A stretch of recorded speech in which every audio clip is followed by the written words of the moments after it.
Hello students, आज हम जो स्टडी करने जा रहे हैं फिफ्थ चैप्टर आज हम स्टार्ट करेंगे।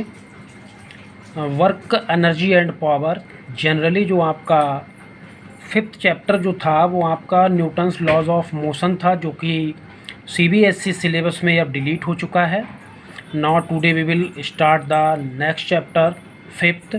तो वैसे fifth chapter Newton's laws of motion था, लेकिन अब ये हमने फिफ्थ चैप्टर अब हमने इसको मान लिया serial wise, work, energy and power. ठीक है, तो क्योंकि डिलीट इसलिए कर दिया सीबीएसई ने, न्यूटन्स लॉज ऑफ मोशन आप क्लास 9th में पढ़ चुके हैं, उसका बेस आप पढ़ चुके हैं, तो क्लास 11th में इसीलिए सीबीएसई ने डिलीट कर दिया था। मतलब क्लास 11th में क्लास 9th का मॉडिफाइड था। ठीक है, तो देखिए फर्स्ट जो है आपका वर्क है। तो वर्क क्या होता है, अगर किसी बॉडी पे फोर्स लगा के और उस बॉडी को फोर्स के डायरेक्शन में हम डिस्प्लेस करते हैं तो वर्क डन होता है। ठीक है, when a force applied on a body and the body displaced in the direction of force is known as work done। तो वर्क डन के लिए टू कंडीशंस का होना बहुत ही ज़रूरी है। Number 1, a force acts on the body, body पे force लगना चाहिए, बॉडी पे फोर्स अप्लाई होता है। दूसरा क्या है, देखिए बॉडी को फोर्स के डायरेक्शन में मूव होना चाहिए। अगर मान लीजिए हमने किसी बॉडी पे फोर्स लगाया और बॉडी मूव नहीं हो रही है, then the work done is zero. समझ रहे हैं ना। अगर मान लीजिए फोर्स हमने लगाया, डिस्प्लेसमेंट नहीं हुआ तो ज़ीरो हो गया, और डिस्प्लेसमेंट हो रहा है, किसी बॉडी पे फोर्स नहीं लग रहा है, तब भी वर्क डन क्या होता है, ज़ीरो होता है। ठीक है, अब जैसे अब work done by constant force. तो वर्क डन हमारा देखिए एक तो वेरिएबल फोर्स के द्वारा होता है, दूसरा होता है कांस्टेंट फोर्स के द्वारा। तो वर्क डन का जो फार्मूला होता है, जो वर्क डन का मेन फार्मूला होता है, वो हम कांस्टेंट फोर्स के द्वारा इसका मेन फार्मूला ड्राइव करते हैं। तो number 1, measurement of work done when the force acts along the direction of motion. ठीक है, अब हम क्या करते हैं, वर्क का मेजरमेंट करते हैं, वर्क डन का मेजरमेंट करते हैं जब क्या होता है, कोई फोर्स डिस्प्लेसमेंट के अलाउंग लगता है। ठीक है, अब मान लीजिए इस बॉडी पे कोई फोर्स हमने लगाया, ठीक है, और इस बॉडी को हम खींच रहे हैं, तो इस पोजीशन से हम खींचते हैं। ये इनिशियल पोजीशन हो गया और ये क्या हो गया, फाइनल पोजीशन। इनिशियल और फाइनल पोजीशन के बीच में डिस्प्लेसमेंट क्या है, एस। ठीक है, फोर्स हमने लगाया एफ, इनिशियल और फाइनल पोजीशन के बीच में डिस्प्लेसमेंट कितना, एस। तो वर्क डन इक्वल टू होता है, work done equal to force into distance moved in the direction of force. Work done equal to force distance moved in the direction of force. Distance की direction move हो रही, force की direction, हमने देखिए force लगाया और कितना displacement हुआ इस बॉडी में, एस। ठीक है, तो वर्क डन डब्ल्यू, फोर्स क्या हो गया एफ, और डिस्टेंस क्या हो गई एस। ठीक है, तो work done W, force F, distance move in the direction of force is S. ठीक है, अब देखिए नेक्स्ट है हमारा measurement of force done, measurement of work done when force and displacement are inclined to each other. जब force और displacement हम लगाते हैं, जब हम किसी बॉडी पे फोर्स लगाते हैं और जब फोर्स लगाएंगे तो बॉडी में डिस्प्लेसमेंट होगा, लेकिन फोर्स और डिस्प्लेसमेंट का देखिए क्या है, कुछ ना कुछ डायरेक्शन है। इंक्लाइंड का मतलब फोर्स हम तिरछा लगा रहे हैं, किससे, डिस्प्लेसमेंट से। फोर्स जो है हम डिस्प्लेसमेंट थोड़ा तिरछा लगा रहे हैं। इस तरह से देखिए हमने फोर्स लगाया, जैसे कोई टॉय कार है और टॉय कार को कोई चाइल्ड इस तरह से खींच रहा है, तो इस तरह से देखिए खींचेगा, नहीं खींचेगा तो ये फोर्स इस तरह से लगेगा, और टॉय कार क्या चलेगी, इस डायरेक्शन में चलेगी। तो फोर्स का टॉय कार देखिए इस डायरेक्शन मूव हो रही है, और जबकि फोर्स कितने एंगल पर लग रहा है, थीटा एंगल पर लगाया जा रहा है। थीटा का मतलब कोई भी एंगल हो सकता है, 30 हो सकता है, 45 हो सकता है। ठीक है, तो ये जो है एस के डायरेक्शन में जो कार या कोई बॉडी मूव हो रही है, तो इसका मतलब इस फोर्स का एक कंपोनेंट किसके डायरेक्शन में होगा, एफ के डायरेक्शन में होगा, जिसे हम बोलते हैं एफ एस कॉस थीटा। जैसे हमने आपको रिजोल्यूशन, वेक्टर का रिजोल्यूशन कराया था, तो सेम कॉन्सेप्ट यहाँ पर लगेगा वेक्टर के रिजोल्यूशन के लिए। यहाँ पर सेम कॉन्सेप्ट हम लगाएंगे। तो ये वर्टिकल हो गया, ये कैसा हो गया, हॉरिजॉन्टल। ठीक है, तो work done equal to component of force in the direction of displacement. तो देखिए ये फोर्स का कंपोनेंट लग रहा है किस डायरेक्शन में, डिस्प्लेसमेंट के डायरेक्शन में, और किसका, मैग्नीट्यूड ऑफ डिस्प्लेसमेंट। डिस्प्लेसमेंट का मैग्नीट्यूड क्या है, एस, और फोर्स का कंपोनेंट क्या है, एफ एस कॉस थीटा। अब आप ये मत पूछिए कि जी एफ एस कहाँ से आया है। चैप्टर 4 में रिजोल्यूशन ऑफ वेक्टर में आप लेक्चर देखिए, उसका वीडियो देखिए, आपको समझ में आ जाएगा ये F S cos theta F cos theta कहाँ से आया है। ठीक है, ये बताना आपके लिए कोई ज़रूरी नहीं है क्योंकि मैं ऑलरेडी बता चुका हूँ। यहाँ पर एफ का रेजोल्यूशन किया है, एक हॉरिजॉन्टल के अलॉन्ग हो जाएगा, दूसरा वर्टिकल के अलॉन्ग हो जाएगा कंपोनेंट। ठीक है, तो F cos theta into S, अब इसको लिखेंगे एफ एस कॉस थीटा, तो vector A dot vector B, ये हमारा होता है A B cos theta, vector A dot vector B it is equal to A B cos theta. तो हम इसको क्या लिख सकते हैं भाई, कॉस थीटा तो डॉट प्रोडक्ट होगा W equal to vector F dot vector S.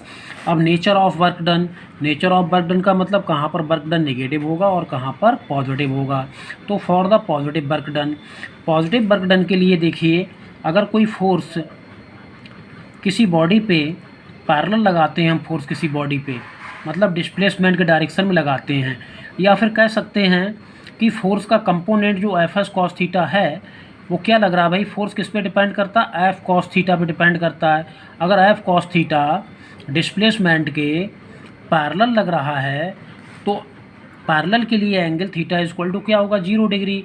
तो W equal to F S cos theta, theta का वैल्यू यहाँ 0 लगा दिया, W equal to F S cos 0, cos 0 का वैल्यू जानते हैं कितना होता है, कॉस 0 का वैल्यू भाई 1 होता है। तो W equal to F S, W equal to F S आ गया, तो W equal to F S, ये हमारा वर्क डन हो गया पॉजिटिव। ठीक है, तो पॉजिटिव वर्क डन के लिए एक कंडीशन और है, theta is less than 90। Positive work done हमारा तभी होगा जब थीटा का वैल्यू 90 से कम होगा। ओके, जैसे एग्जांपल है, when a body falls freely under gravity then work is done by the gravity force is positive. अगर कोई बॉडी देखिए ग्रेविटी फोर्स के अंडर में नीचे की तरफ गिर रही है, ठीक है भाई, ग्रेविटी फोर्स कहाँ लग रहा है, नीचे, और बॉडी किसी हाइट से, तो डिस्प्लेसमेंट भी कहाँ होगा, नीचे की तरफ। जब फोर्स नीचे लग रहा है downward, then displacement is also downward, तो दोनों के बीच एंगल क्या हो गया, 0। तो जो वर्क डन होगा वो क्या हो जाएगा, पॉजिटिव वर्क डन होगा। ग्रेविटी फोर्स के द्वारा जो वर्क डन होगा वो क्या होगा, पॉजिटिव होगा। इसी तरह से नेगेटिव वर्क डन, तो नेगेटिव वर्क डन में if a force acting on the body in the opposite direction of displacement then work done by the force is negative. ठीक है, negative work done, if a force acting on the body in the opposite direction of the displacement, अगर कोई body पे force लग रहा है opposite direction में, मतलब फोर्स हमारा ऐसा लग रहा है और डिस्प्लेसमेंट किधर हो रहा है, ऐसा हो रहा है, ये तो भाई बड़ी अजीब सी बात हो गई। फोर्स अपोजिट लग रहा है, डिस्प्लेसमेंट फोर्स इधर लग रहा है और डिस्प्लेसमेंट उसकी अपोजिट हो रहा है। ठीक है, जैसे फोर्स हमने पॉजिटिव बाई पे लगाया, पॉजिटिव बाई एक्सिस पे, और डिस्प्लेसमेंट कहाँ हो रहा है, नेगेटिव बाई एक्सिस पर हो रहा है। ठीक है, तो ऐसा वर्क डन जो होता है वो हमारा नेगेटिव वर्क डन होता है। जैसे इसका एग्जांपल है फ्रिक्शन फोर्स, जैसे साइकिल का हमने पैडलिंग स्टार्ट किया, साइकिल हम चला रहे हैं तो साइकिल तो इधर जा रही है, साइकिल में डिस्प्लेसमेंट किधर, इधर, लेकिन फ्रिक्शन फोर्स कहाँ लग रहा है, जस्ट उसके अपोजिट। फ्रिक्शन लग रहा है, डिस्प्लेसमेंट साइकिल में इधर है और जो फ्रिक्शन है वो इसके जस्ट अपोजिट है। क्लियर, तो जो वर्क डन इस फ्रिक्शन के द्वारा यहाँ पर क्या हो जाएगा, नेगेटिव। ठीक है, और बहुत सारे एग्जांपल आप देखते होंगे फ्रिक्शन फोर्स के, होते नहीं होते हैं। अगर मान लीजिए कोई बॉक्स है, कोई बक्सा है आपके घर में या कोई संदूक, उसको हम खींच रहे हैं इस तरफ खींच रहे हैं, तो फ्रिक्शन किधर लगेगा, जस्ट इसके अपोजिट। तो डिस्प्लेसमेंट इधर हो रहा है, फ्रिक्शन इधर। ठीक है, इसका एग्जांपल मैंने लिख दिया, the work done by the friction force is negative work done. अब नेक्स्ट है देखिए zero work done. Zero work done कहाँ होता है, if a force acting perpendicular on the body in the direction of displacement, अगर कोई force किसी body पर परपेंडिकुलर लगता है, किस डायरेक्शन का, डिस्प्लेसमेंट का। भाई अगर कोई फोर्स किसी बॉडी पे डिस्प्लेसमेंट का परपेंडिकुलर लगे तो जो वर्क डन होगा उस वर्क डन को हम क्या कहेंगे, जीरो वर्क डन कहेंगे। जो वर्क डन होगा that is called zero work done. तो work done by the centripetal force is zero. तो जो वर्क डन होता है सेंट्रीपिटल फोर्स के द्वारा जीरो होता है, और सेंट्रीपिटल फोर्स को हम आपको पढ़ा चुके हैं। देखिए सेंट्रीपिटल फोर्स कल कुछ इस तरह से आ रहा था, सेंट्रीपिटल फोर्स जो था वो सेंटर की तरफ लग रहा था, और जो वेलोसिटी जो था वो ऊपर जा रहा था, तो जिधर वेलोसिटी होगा उधर ही डिस्प्लेसमेंट होगा। ठीक है भाई जी, आर्क बनेगा यहाँ से यहाँ तक, आर्क मीन्स डिस्प्लेसमेंट। तो कितने डिग्री का एंगल दोनों के बीच, 90 का। तो ये फोर्स कैसा लग रहा है, इस पर परपेंडिकुलर लग रहा है।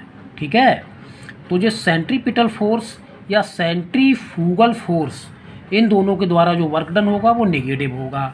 सही है, अगर हम परपेंडिकुलर किसी बॉडी पे फोर्स लगाते हैं तो वर्क डन नेगेटिव होता है। ओके, तो इस तरह से आपकी समझ में आ गया होगा वर्क डन क्या होता है, पॉजिटिव होता है या नेगेटिव होता है। अब देखिए वर्क का एसआई यूनिट क्या होता है, जूल।